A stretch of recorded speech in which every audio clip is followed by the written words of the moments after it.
Mga kapanyawan, oras na aron makakaton kitag dugang kahibalo ug kaalam. Aron kita maluwas sa mga balatian ug makaangkon pa kita ug mas natural nga pamaagi aron sa pagpahiuli sa atong kalawasan. Ang SED Marketing, ang tiggama og tigapadapod sa mga produktong herbal nga napapatud-ang makatabang sa atong kalawasan. Sama sa SED Panyawan Plus, Mangosteen, Luyang Dilaw and Panyawan. SED Panyawan Garlic Capsule with garlic, banaba and panyawan. SED Cogon Herbal Capsule with cogon grass, banaba and makabuhay. Ug ang SED Liniment Oil. Apil pa ang mga SED Celebrity Soaps, ang SED Celebrity Beauty Soap ug ang SED Celebrity Kojic Soap. Karon magatanyag kanato sa usa ka pinasahing tulumanon. Ania na ang Knowledge Power. Knowledge Power sa hugyawan sa SED Panyawan. Hugyawan sa SED Panyawan. Kauban si Mr. Panyawan ug si Sir John. Knowledge Power sa hugyawan sa SED Panyawan. Tulumanong dalit kanato sa SED Marketing. Mga igalay, zona niya na po kining atong Knowledge Power. Hatod ka natos may kababuto sa SED Marketing. Ang tigama o tigapunapon sa mga produktong herbal nga tinud gayon nga dunay pagtabang sa atong mga kalawasan. Ang mga produkto sa SED Marketing, 100% herbal, 100% natural. Walay side effects, walay overdose, and of course, makatabang gayon sa atong mga kalawasan. Gumikan kay ang kombinasyon sa mga sangkap nini na pamatud ang mas makatabang sa atong mga kalawasan. Bueno mga higalang igsuon, kauban na po nato si Sir John alang niining atong tulumanon karon sa Knowledge Power, alang niining atong hugyawan sa SED Panyawan. Sir John, maayong adlaw diha kanimo. Ang adlaw kaninyo din tuno tanan sa tanan mga tigpaminaw ug sa mga viewers nato sa imo Sir Rick, may adlaw kaninyo. Hinautunta mga kaigsunan na nga kamo nakasulay na sa mga produktong herbal sa SED Marketing. Gumikan kay kaning among mga produkto na pamatud-an gayud og pila na ka mga milyon ka mga Pilipino ang natabangan. Alang sa katong mga kaigsunan nato diha karon nga adunay problema sa kanang ginatawag nilang pagginhawa, no, kaning atong ginhawaan rather, no, kung pananglitan ikaw dig up kag aslom or makainig dayon nimo higda magsika og kanang murag kabati nga murag maghuot kanang imuhang dughan, adunay medyo pagpanakit kanang imong kuto-kuto, basig adunay kay ginatawag nga GERD, kun kining atong ginatawag nga gastroesophageal reflux disease, no, kining GERD o usa kini kamatang sa balatian or kondisyon diin nagabalik ang atuang asido nga gikan mismo sa atong tiyan pasaka mao ka nga murag paminaw nato aduna tay ginatawag nga pagpang dig up og aslom or sa normal pa ni siya or kanang ordinaryong pagsulti pa kini mo ni ginatawag nga kaning heart acid reflux or heartburn, di ba Sir John? Tagay ko kog dugang impormasyon o tagay ko idea kining ato mga kaigsunan mahitungod aning ginatawag natong GERD. Kining GERD, no, is kining gastroesophageal reflux disease, no. Usa ni siya ka sakit din na sa ato ang gastric system, no, kining ato ang digestive system. Kung may mga gutag gastric, no, mo na ito ginatawag na stomach o kani atong tungol. And then esophageal meaning kini ato ang esophagus, no, kining tubo ngadto sa ato ang tiyan sa atong tungol. Pag may gutag reflux, no, meaning ang atong mga gikan sa gas sa tuang tiyan, no, ngadto sa tuang esophageal pagawas. Kay ang normal manggod nga mekanismo unta o proseso, no, sa tuang digestive system is gikan sa tuang baba, siyempre, di ba? Atong ginatulon ngadto sa tuang tungol, ngadto sa tuang mga tinai ug atong ipagawas. Apan tungod kay sa GERD, no, natay kondisyon sa tuang lawas kung asa ginabalik nato, no, ginabalik nato og pagawas pinaag sa tuang baba, no, ang atong mga gipasulod, atong mga gipangkaon.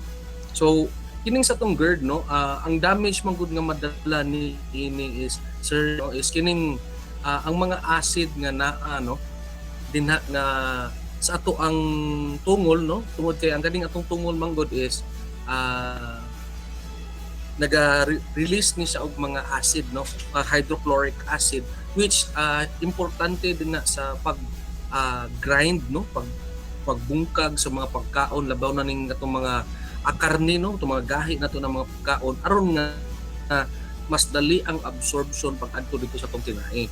Apan tungod sa GERD, no, nga pangitabo o kaning kaso sa GERD, no, nagabalik ang atong mga pagkaon ug ato siyang ginasuka o ato siyang ginapagawas pinagis ng baba, which maapil ang atong mga acids, no, tungod mga gastric acids maapil ug mahimong makadamage dito sa ato ang esophagus.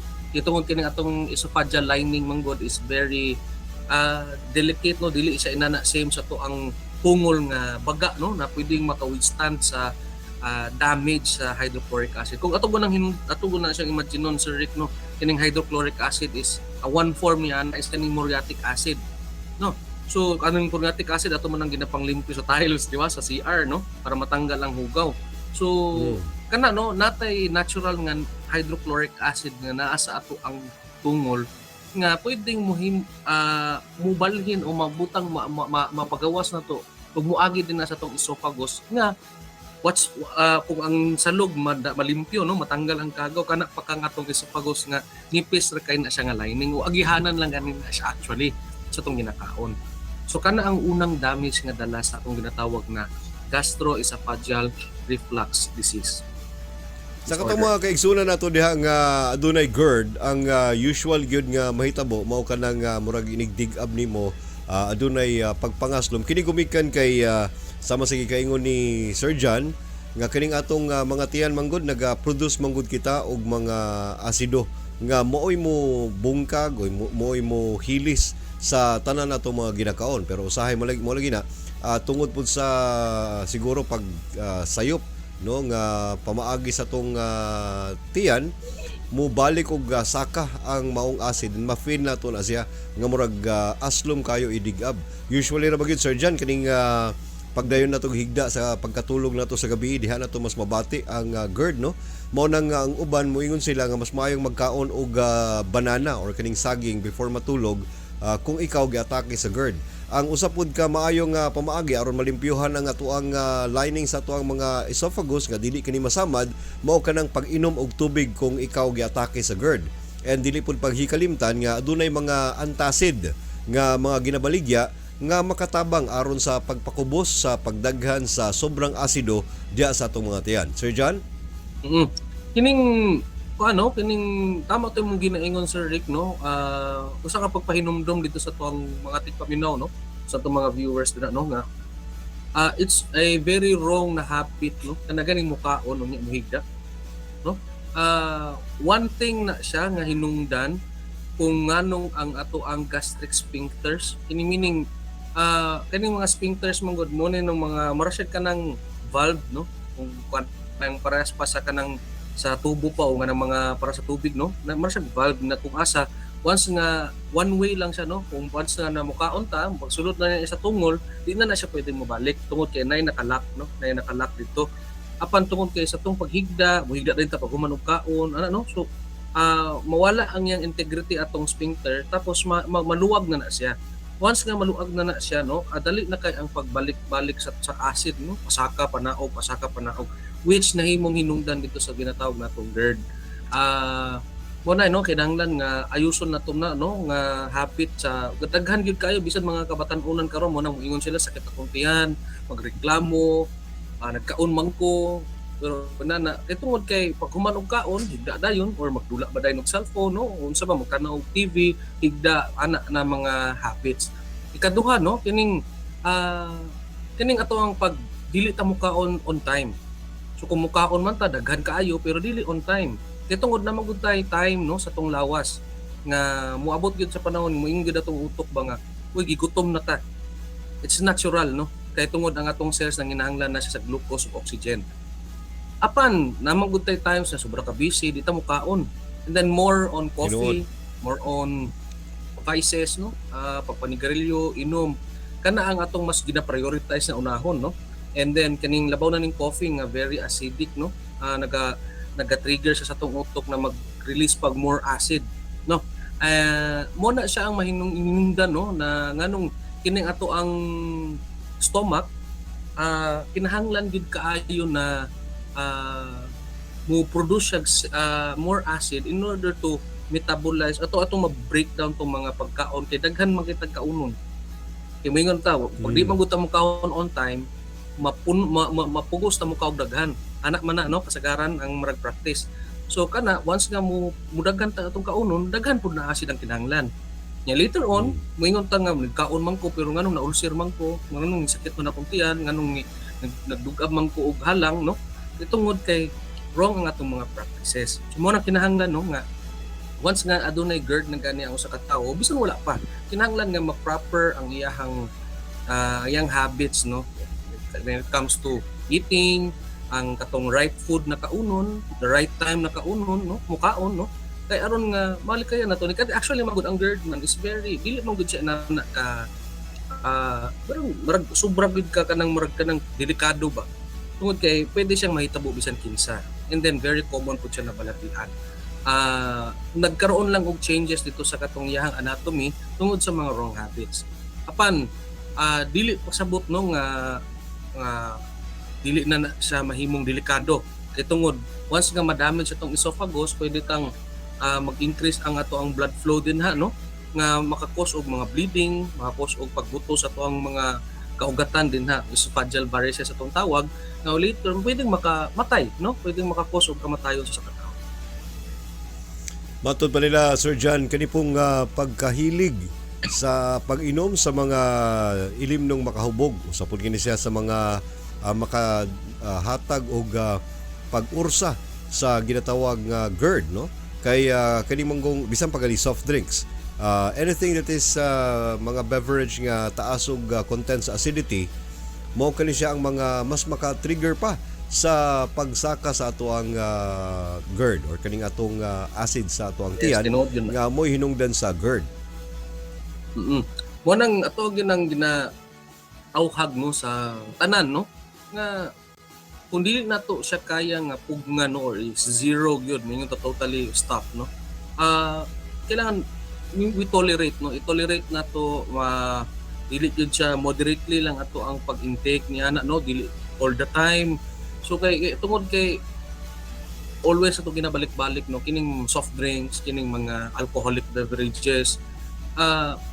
Actually nasa mga benefits sa ato ang unahuna no, makahatag siya kanang kapag kakalma o anything man or matabangan ta na may ma-excite ta tungod sa sugar nga dala sa soft drinks no, pero ningon ta the long term ang good mo to ginatanaw pero yung the long term na damages nga pwedeng madala niya ang acid nga na din ha no mag-combine, so carbonic acid from the soft drinks, hydrochloric acid sa atong tiyan plus katong mga protein no, pag breakdown sa protein katong ginakarne natong ginakaon, so ammonia no, so daghan kaayo ang pwedeng mahitabo sa tungkol na pwedeng maka-damage dito sa ato ang uban pang parte sa atong organo. Sir John, tagay ko kog maayong produkto sa said marketing mas makatabang aron malikayan kining ginatawag natong GERD. Kay nakoy kaila ang iyahang gina-usual gyud nga ginagamit mao kining haplas nga said liniment oil, ihaplas nga siyang dughan aron medyo mabati siya og kanang pagka hupay sa iyahang gibati, and of course motumar siyang kapsula katong said panyawan garlic. Unsa pa kay mga maayong magamit nila sa ato sa said marketing, Sir John? Tama to no, gina-abiso na to o ginahatag na to na recommendation katong said panyawan with garlic kay tungod kay mas makatabang sa dito sa relaxation no sa tuang mga muscle tungod kay naga-promote sa proper circulation.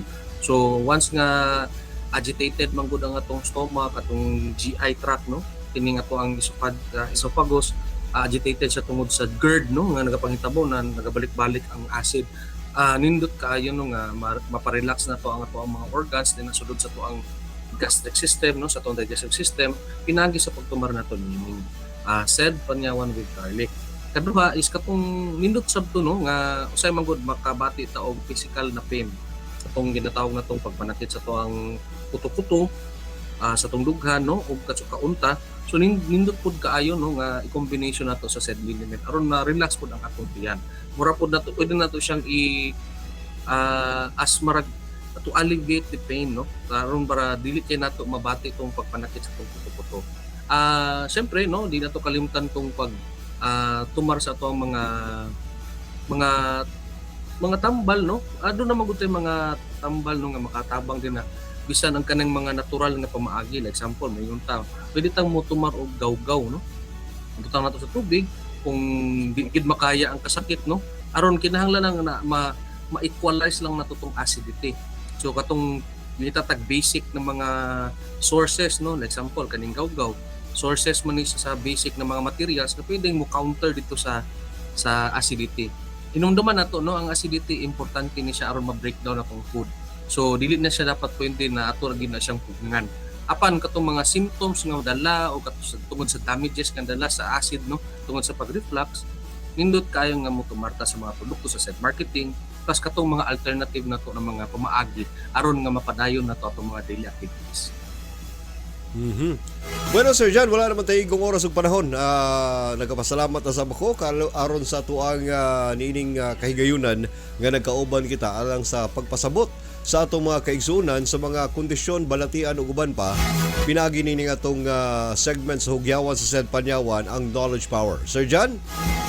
Salamat sab kayo Sir Rick, no, sa tanan ng mga tigpaminaw ug mga viewers din na padayon kamo sa pagsubaybay ni atong programa tungod kay sure ko ubay-ubay sad ka mga pagtulunan ang inyong makuha dinhi sa tuang programa. Okay.